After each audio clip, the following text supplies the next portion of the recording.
ஒரு வலிமையான ஜனநாயகத்துக்கு, வளமான ஜனநாயகத்துக்கு ஆளும் கட்சி பலவீனமாக இருக்கலாம், எதிர்க்கட்சி பலவீனமாக இருக்கக்கூடாது. இன்றைய தமிழகத்தின் சாபக்கேடு எதிர்க்கட்சிகள் பலவீனமாக இருப்பது, குறிப்பாக அதிமுக பலவீனமாக இருப்பது. ஒன்றுபட்ட அதிமுக மிகப்பெரிய சக்தி. ஒன்றுபட்ட அதிமுக தமிழ்நாட்டில் ஆட்சி மாற்றத்தை கண்டிப்பாக கொண்டு வரும். அதில் எந்த சந்தேகமும் வேணாம்.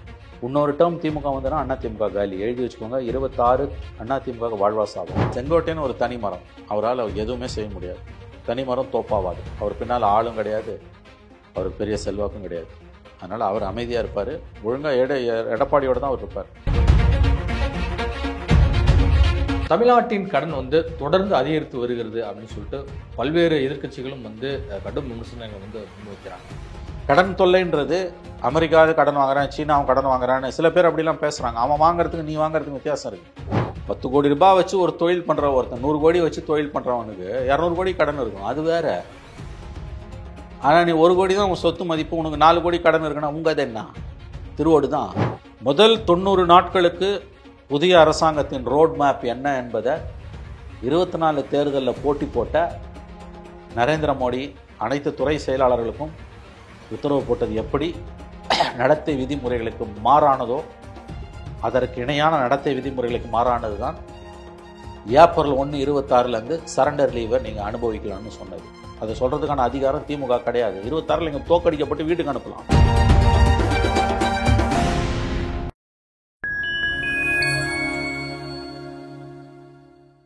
ஃபைன் டைம் மீடியா நேயர்களுக்கு வணக்கம். நான் உங்கள் சிங்குவன். நம்ம சிறப்பு நிகழ்ச்சியில் நம்மோடு இருந்திருக்கிறார் மதிப்பிற்குரிய மூத்த பத்திரிகையாளர் திரு மணி அவர்கள். வணக்கம் சார். எடப்பாடி பழனிசாமி அவர்கள் தலைமையை ஏற்க தயாராக இருக்கிறார் சசிகலா அப்படின்னு சொல்லி இருக்கிறாரு.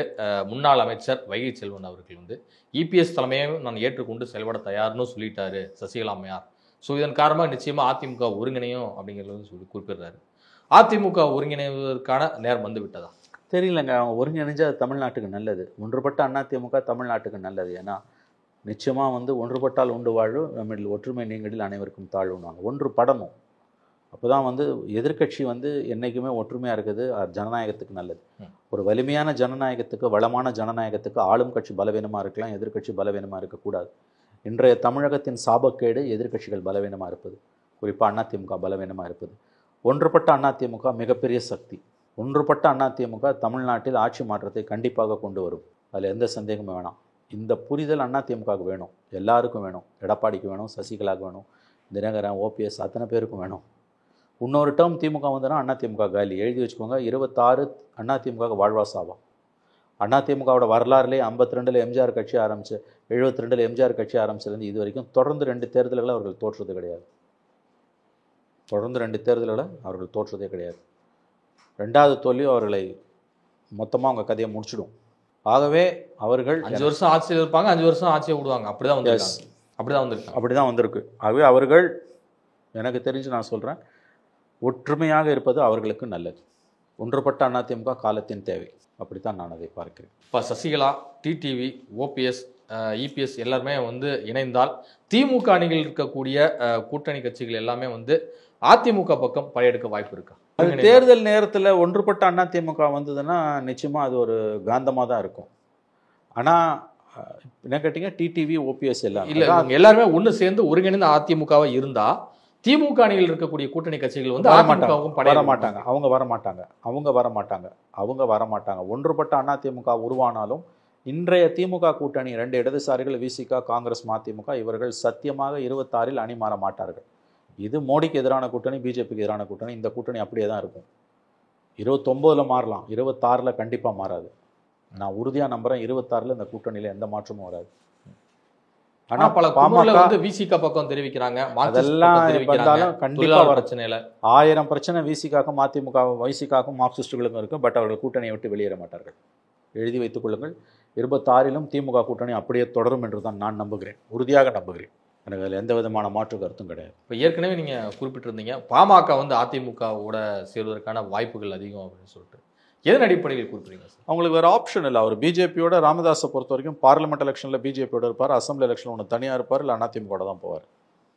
இப்போ ஏடிஎம்கே பிஜேபி வந்ததுன்னா அதில் பாமக வரும். ஆனால் பார்லிமெண்ட் எலெக்ஷனில் ஏடிஎம்கே தவிர்த்துட்டு பிஜேபியோட போன மாதிரி போக மாட்டார். இதுதான் அவருடைய வரலாறு. ஒவ்வொரு எலெக்ஷனுக்கும் மாறி மாறி வர்றாரு. ஆனால் அசம்பிளி எலெக்ஷன்னா அவர் அதிமுக தான் இருப்பார், போக மாட்டார், வேற எங்கேயும் போக மாட்டார்.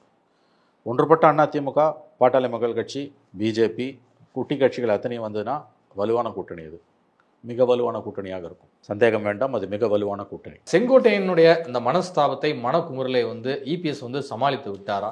இல்லை, அது ஒன்றும் பெரிய பிரச்சனையாக வருவாது. நம்ம சொன்ன மாதிரி ஆங்கிலத்தில் சொல்லுவாங்க, the maximum could be storm in a tea cup. ஒரு தேநீர் கோப்பைக்குள் இருக்கக்கூடிய புயல். அது சரி பண்ணிட்டாங்க அல்லது பண்ணிடுவாங்கன்னு தான் நான் நம்புகிறேன். எனக்கு தெரிஞ்சு அதில் ஒரு பெரிய சிக்கலும் வராது. இல்லை, செங்கோட்டையனால் வந்து நிச்சயமாக ஒரு போர்க்கொடி தூக்கப்படும். பல செங்கோட்டையன் ஒரு தனி இபிஎஸ்க்கு எதிராக இருக்காங்க அப்படிங்கிறதுலாம் பல விமர்சகர்கள். அதெல்லாம் அவங்கவுங்க ஆசை. செங்கோட்டையன் ஒரு தனி மரம், அவரால் எதுவுமே செய்ய முடியாது. தனி மரம் தோப்பாவாது. அவர் பின்னால் ஆளும் கிடையாது, அவருக்கு பெரிய செல்வாக்கும் கிடையாது. அதனால் அவர் அமைதியாக இருப்பார். ஒழுங்காக எடப்பாடியோடு தான் அவர் இருப்பார். இப்போ சபாநாயகருக்கு எதிரான நம்பிக்கையில் தீர்மானத்தை ஆதரித்து தான் அவர் ஓட்டு போட்டார். ஓபிஎஸ் அதிமுக வந்துட்டாங்க. ஒன்றுபட்ட அதிமுக உருவாகி கொண்டிருக்கிறது என்று தான் நான் பார்க்கிறேன். திமுக இதை எப்படி பார்க்கும் சார்? அது அவங்களுக்கு நிச்சயமாக அச்சத்தை கிளப்பும். அதிமுக ஒன்றுபடுவது திமுகவுக்கு நிச்சயம் அச்சத்தை தான் கிளப்பும். அதிமுக, பாமக, பாஜக கூட்டணி வந்தால் விஜய் தனியாக, சீமான் தனியாக நின்று திமுக கூட்டணி இருந்ததுன்னா வலுவான போட்டி, மிக வலுவான போட்டி இருக்கும். யாருக்கும் மெஜாரிட்டி இல்லாமல் கூட போகலாம். திமுக வெல்வதற்கு வாய்ப்பு இருக்கு, நான் மறுக்கல. ஆனால் மெஜாரிட்டிலாம் வராது. ஸ்டாலின் அவருடைய 200 தொகுதிகள் கனவு சாத்தியமே இல்லை. அதற்கெல்லாம் வாய்ப்பே இல்லை என்று நான் நம்புகிறேன். அதற்கெல்லாம் வாய்ப்பே கிடையாது. தமிழ்நாட்டின் கடன் வந்து தொடர்ந்து அதிகரித்து வருகிறது அப்படின்னு சொல்லிட்டு பல்வேறு எதிர்க்கட்சிகளும் வந்து கடும் விமர்சனங்களை வந்து முன்வைக்கிறாங்க. ஸோ இதை வந்து ஏற்புடையதுன்னு நினைக்கிறீங்களா, இல்லை அரசியல் காரணங்களுக்காக இப்படி எதிர்க்கட்சிகள் விமர்சனம் வைக்கிறாங்க அப்படின்னு எடுத்துக்கலாம்? எப்படி புரிஞ்சுக்கணும்? அதில் 2 பார்வை இருக்குது. ஒன்று, அளவுக்கு அதிகமான கடன் என்பது ஆபத்தானது தான், திரும்ப கொடுக்க முடியாமல் போகுன்றது. இன்னொன்று வந்து உலகத்தில் அமெரிக்கா உள்ளிட்ட நாடுகளே பெருமையான கடனில் தான் மூழ்கிக்கிட்டு இருக்கு, சீனா உட்பட நாட்டுகளே என்று. இதில் வாங்குகிற கடனை எதுக்கு பயன்படுத்துகிறோன்றது தான் ரொம்ப முக்கியமானது. இன்னொன்று, இவ்வளோ கடன் வேணுமா ஏன்னு கேட்டிங்கன்னா, உங்கள் துறைகளில் நடக்கக்கூடிய ஊழலை ஒரு 50% கட் பண்ணிங்கன்னா கூட வந்து உங்களால் வந்து இந்த கடன்லேருந்து நீங்கள் மீள முடியும். இப்போ உதாரணத்துக்கு டாஸ்மாக் எடுத்துக்கோங்க. டாஸ்மாகில் 50% அரசுக்கு வர வேண்டிய வருவாய் வெளியில் இருக்குன்னு பிடிஆரே சொன்னார். அதுதான முத்தாய்ப்பான வார்த்தை. அரசுக்கு வர வேண்டிய பணம் 50% வெளியில் இருக்குன்னார். 45,000 கோடி வருதுன்னா இன்னொரு 45,000 கோடி வெளியில் இருக்குது. அப்போ இவ்வளோ பணம் உங்கள் கையில் இருந்ததுன்னா நீங்கள் கடன் வாங்க வேண்டிய அவசியமே கிடையாது. இலவசங்களும் ஊழலும் தமிழ்நாட்டை அதில் பாதாளத்துக்கு இழுத்துட்டு போகுதுன்றது உண்மை. ஒரு பக்கம் மத்திய அரசு வஞ்சிக்குது, மாற்று கருத்துக்கு இடமே இல்லை. ஆனால் இன்னொரு பக்கம் ஊழல், மிகப்பெரிய அளவில் ஊழல். யார் ஆட்சியில் இருந்தாலும், அதிமுக, திமுக 2 பேர் ஆட்சியில். இப்போ டாஸ்மாகில் அதிமுக ஆட்சியோட ஊழல் திமுகவில் தொடருது. அதை புரிஞ்சுக்கணும். இது எது திமுகவோட ஊழல் இல்லை, இது அதிமுகவோட ஊழல் திமுகவில் தொடருது. இது ஆட்சியாளர்களின் ஊழல். இவங்க அதிகாரத்தில் இருக்கிறதால நம்ம இவங்களை கேள்வி கேட்குறோம். யார் அந்த சீட்டில் போய் உட்கார்ந்தாலும் ஆட்டோமேட்டிக்காக வர இடத்துலேருந்து பணம் வந்துடுது. அப்போ அதை தடுக்கிறதுக்கு திராவிட மாடல் ஆட்சி, விடியல் அரசு ஏன் அதை தடுக்கலை? உங்கள் மந்திரி தானே சொன்னார் 50% வெளியில் சுற்றுதுன்னு. இப்போ நீங்கள் அப்படி பார்த்தீங்கன்னா இந்த 4 வருஷத்தில் 1 லட்சம் கோடிக்கு மேலே வெளியில் இருக்குது. உங்கள் மந்திரி வார்த்தையிலேருந்து நான் சொல்கிறேன். இந்த 1000 கோடின்றது ஒன்றுமே இல்லை, சும்மா வேர்க்கல்ல, பீனட்ஸ்னுவாங்க. மிகப்பெரிய ஊழல் அது. அப்போ இந்த பணம் வந்து அரசுக்கு வர வேண்டிய பணம் போது அரசுக்கான நலத்திட்ட உதவிகள், அரசு ஊழியர்களுக்கான ஊதியம், ஓய்வுதாரர்களோட ஊதியம், இது எல்லாத்தையும் நீங்கள் இதை வச்சு சமாளிக்கணும்ல. இதை வச்சு தானே கொடுக்க முடியும். இன்றைக்கி அரசு ஊழியர்கள் போராடுறான், அவங்களால உங்களுக்கு போராட்டத்தை கோரிக்கை நிறைவேற்ற முடியல. ஏன்? உங்கள்கிட்ட பணம் இல்லை. ஆனால் மிகப்பெரிய வாக்குறுதிகளை குடிச்சு நம்ப வச்சு கழுத்தறுத்து ஓட்டை வாங்கி அவனை ஏமாற்றி ஜெயிச்சிட்டிங்க. இன்றைக்கி அவன் தெருவில் இறங்கி போராடிட்டு இருக்கான். போராடக்கூடாதுன்னு அடக்குமுறையை ஏவுறீங்க. போராடினா நான் வந்து நடவடிக்கை எடுப்பேன்றீங்க. இது என்ன அயோக்கியத்தனமான முடிவு இது? இதை தானே ஜெயலலிதா பண்ணாங்க. 2003 ஜெயலலிதா பண்ணது 2025 ஸ்டாலின் பண்ணுறாரு அரசு ஊழியர்களுக்கு. 2003 என்ன நடந்ததோ அப்படியே 25 நடக்க போகுது. இப்போ ஜெயபாணியில் நடைபெறும். ஆமாம், ஜெயபாணியில் நடக்கும் ஸ்டாலின் அரசு. அதில் எந்த சந்தேகமும் இல்லை. போய் எந்த அரசு ஊழியரை கேட்டிங்கனாலும் நான் சொல்கிறத சொல்லுவாங்க. இன்றைக்கி அரசு ஊழியர்களோட மிகப்பெரிய கோரிக்கை எதுங்க? பழைய ஓய்வூதிய திட்டம். நான் அதை கொண்டு வருவேன்னு நீங்கள் வாய்க்கிழியாக பேசி மேனிஃபெஸ்டோவில் வாக்குறுதி கொடுத்தீங்கல்ல. ஆனால் வாக்குறுதி கொடுத்துட்டு 3 மாதத்தில் பிடிஆர் அசம்பிளியில் கொடுக்க முடியாதுன்னாரு. இன்றைக்கி வந்து நான் வந்து குழு அமைப்பேன்றீங்க. ஏற்கனவே பல ஆண்டுகள் ஆட்சி செய்து ஆட்சியியல் அனுபவம் உள்ள ஒரு கட்சி, 75 ஆண்டுகள் ஆட்சி அனுபவம் உள்ள ஒரு கட்சி, நம்மளாம் பிறக்கிறதுக்கு முன்னாலே பிறந்த ஒரு கட்சி, கிட்டத்தட்ட ஒவ்வொரு 10 ஆண்டில் 2 முறை 3 முறை என்று ஆட்சியில் இருந்த கட்சி, 25 வருஷம் அனுபவம் ஜாஸ்தி. 30 வருஷம் அதிமுக திமுகவை விட கூடுதல் ஆட்சியில் இருந்திருக்கலாம். ஆனால் திமுகவோட அனுபவம் பெரியது. மத்தியில் 15 வருஷம் ஆட்சியில் இருந்திருக்காங்க. 15-17 வருஷம். அதிமுக 1 வருஷத்துக்கு மேலே இருந்ததில்லை. அப்போ அந்த மேனிஃபெஸ்டோ கமிட்டியில் இருந்தது டிஆர் பாலு, கனிமொழி, பேராசிரியர்கள், பொருளாதார அறிஞர்கள் எல்லாம் தான் இருந்தாங்க. பிடிஆர் எல்லாம் இருந்தாங்க. அப்போ அந்த வாக்குறுதியை கொடுக்கும்போது அதை நிறைவேற்ற முடியாதுன்னு தெரிஞ்சுதானே நீ கொடுத்த. தெரிஞ்சு மக்களை ஏமாத்திருக்கல. இதுக்கு என்ன தண்டனை கொடுக்கலாம் உங்களுக்கு? என்ன தண்டனை உங்களுக்கு கொடுக்கலாம்? இன்னைக்கு அரசு ஊழியர்களோட மிகப்பெரிய போராட்டம், மிகப்பெரிய கோரிக்கை பழைய ஓய்வு திட்டம். மற்றது எல்லாத்தையும் கூட காம்ப்ரமைஸ் பண்ணுறோன்றாங்க. அதை கொடுக்க முடியலன்னா வாக்குகள் போயிடும். குறைஞ்சது 50 தொகுதியில் அரசு ஊழியர்களால் திமுக தோற்கும். திமுக ஆட்சி வீட்டுக்கு அனுப்பப்பட்டால் அதில் அரசு ஊழியர்களோட பங்கு மிகப்பெரிய பங்காக இருக்கும். அரசு ஊழியர்கள் கொதித்து போயிருக்கிறார்கள். ஆமாம், 26ல் 2003 அரசு ஊழியர்களை பகைத்த ஜெயலலிதா 2004லையும் 6லையும் அதற்கான விலையை கொடுத்தார். அது அப்படியே ஸ்டாலினுக்கு நிகழும். 2026 அரசு ஊழியர்களின் கோரிக்கையை திமுக அரசு ஏற்றுக்கொள்ளாவிட்டால், இன்னைக்கு பழைய ஓய்வு திட்டத்தை பற்றி 6000க்கு குழு அமைச்சன்றீங்க. குழுவை உடனடியாக கலன்றாங்க அவங்க அரசு ஊழியர்கள். ஏங்க, அவங்க சிஐடியுங்க, சிபிஎம்மோட தொழிற்சங்கம், திமுகவோட கூட்டணி கட்சி சிபிஎம். அந்த சிபிஎம்மோட தொழிற்சங்கம் சிஐடியோட தலைவர் ஆ சவுந்தரராஜன் சொல்றாரு, பழைய ஓய்வூதிய திட்டத்தை நீங்கள் திரும்ப கொண்டு வரல, இந்த குழுவை இப்போ போட்ட குழுவை கலைக்கலன்னா அதற்கான விலையை 26ல் திமுக கொடுக்கும் சொல்றவர் சிஐடி தொழிற்சங்க தலைவர். சிபிஎம் ஜால்ரா அடிக்குது, கூஜா தூக்குது, முட்டு கொடுக்குது. ஆனால் சிஐடி சொல்லுது, நீ பழைய ஓய்வு திட்டத்தை கொண்டு வரலன்னா அதற்கான விலையை 26ல் கொடுப்பேன்னு. கடன் தொல்லைன்றது அமெரிக்காவில் கடன் வாங்குறான், சீனாவும் கடன் வாங்குறான்னு சில பேர் அப்படிலாம் பேசுகிறாங்க. அவன் வாங்குறதுக்கு நீ வாங்குறதுக்கு வித்தியாசம் இருக்கு.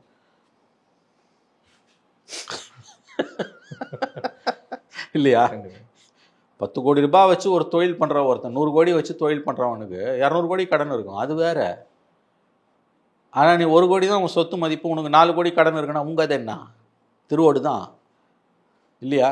ஆனால் அதெல்லாம் பிரச்சனை இல்லை, வட்டிக்காக தான் அது பண்ணிட்டு இருக்கு, அது சீக்கிரமாக முடிச்சிடலாம் அப்படிங்கிறாங்க. இல்லைங்க, அப்படிதாங்க ஒவ்வொருத்தரையும் சொல்லுவாங்க. இவ்வளவு மிகப்பெரிய கடன் தொல்லையில் கொண்டு போய் மாநிலத்தை இவங்க சிக்க வச்சிருக்காங்கன்றது உண்மைதாங்க. அந்த கருத்தை ஒதுக்கி தள்ள முடியாது. ஏன்னா ஊழலும் இலவசங்களும் தமிழ்நாட்டோட பொருளாதாரத்தை, நிதி ஆதாரங்களை குடிச்சுக்கிட்டு இருக்கு. ஊழல் ஒரு பிரச்சனையே இல்லைன்னு இன்னைக்கு யாருமே சொல்ல முடியாது. ஏன்னா நடப்பது பகாசுர ஊழல்.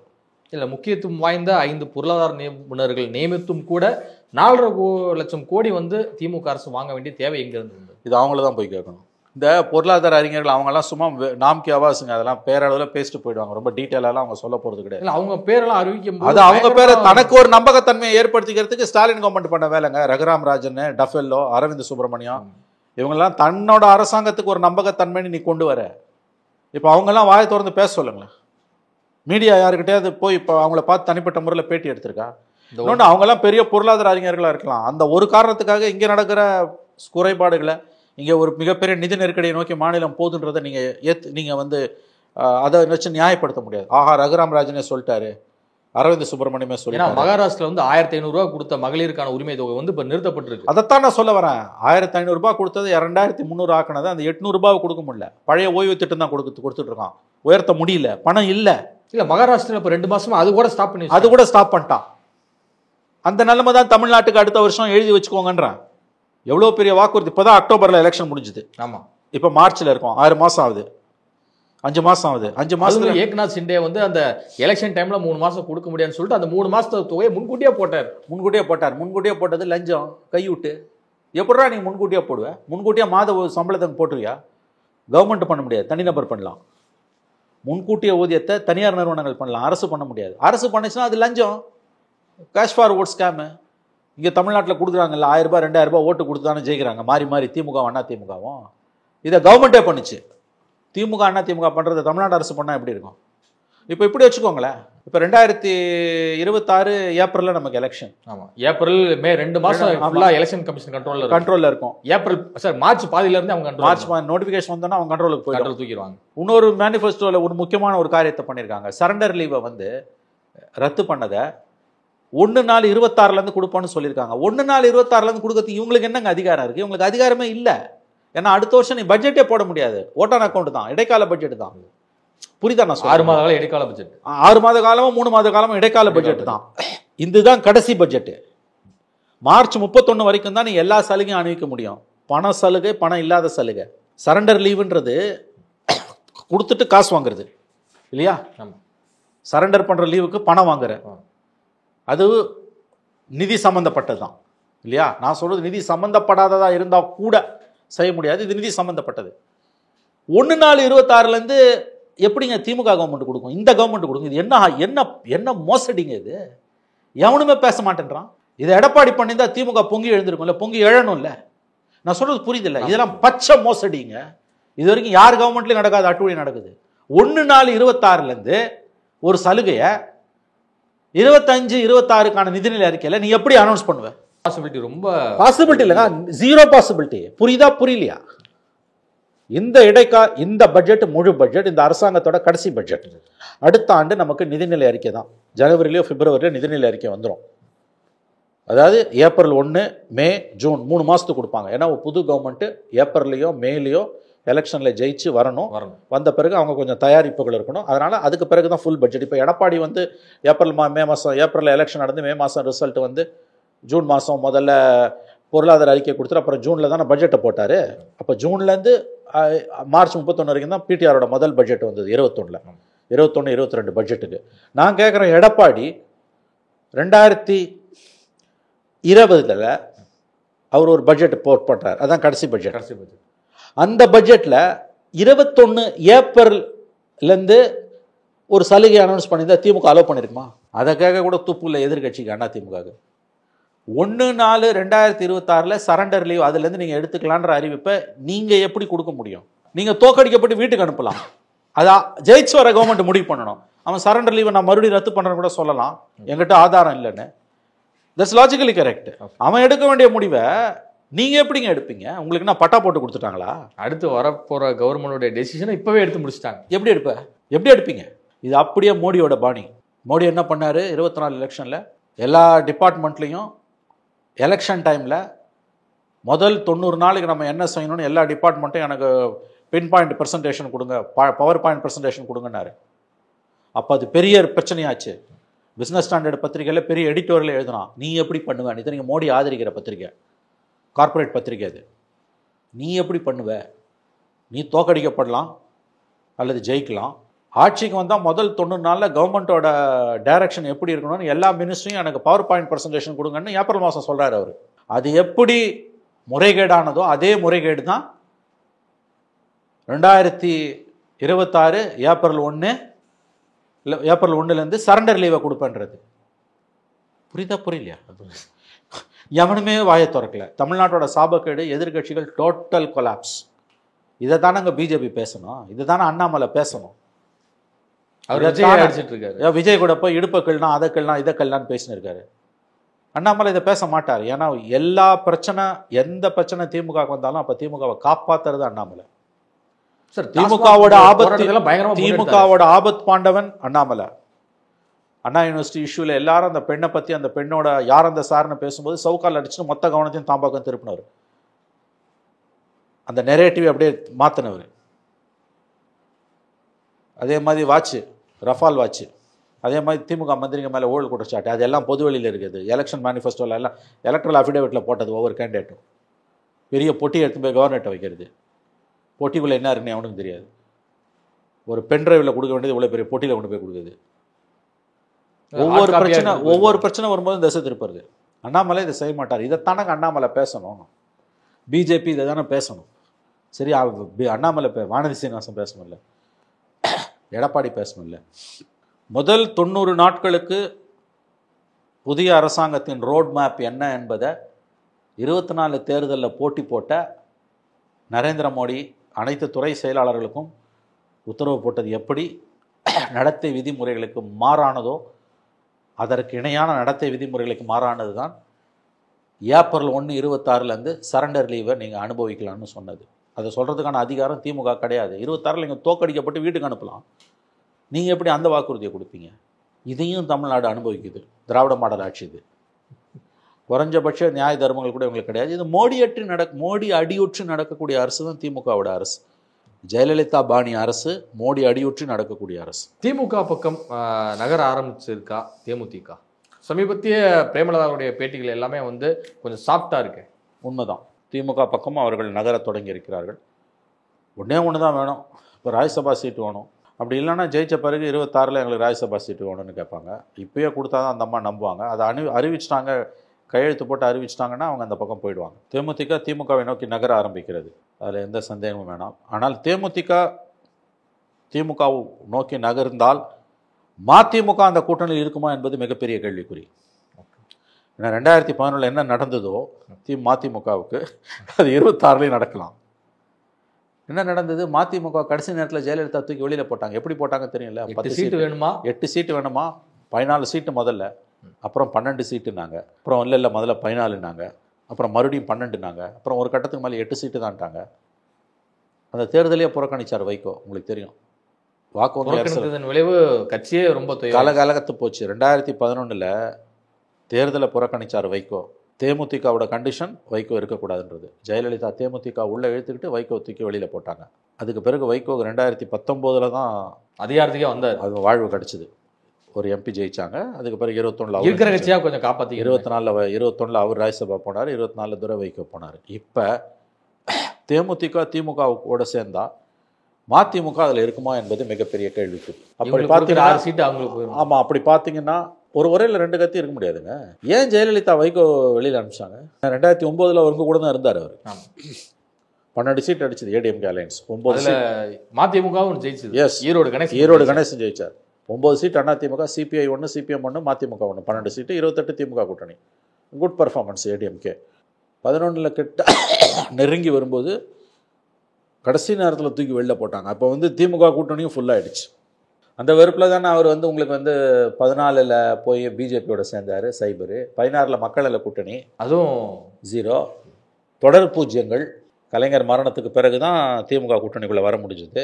11 ஜெயலலிதா என்னவெல்லாம் மதிமுகவுக்கு செய்தாரோ அது 26 அப்படியே மீண்டும் வைகோவுக்கு நிகழலாம். அன்றைக்கி ஜெயலலிதா பண்ணாங்க, இன்றைக்கி ஸ்டாலின் பண்ணுவார். அதாவது இது நம்ம அடிக்கடி பேசுவோம்ல, இது ஜெயலலிதா அடியொற்றி நடக்கிற அரசு. நிறைய ஒற்றுமைகள் இருக்கும். இந்த ஸ்டைல் ஆஃப் ஃபங்க்ஷனிங் பார்த்தீங்கன்னா ஸ்டாலினுக்கு கலைஞரோட ஸ்டைலை விட ஜெயலலிதா ஸ்டைல் ஜாஸ்தி.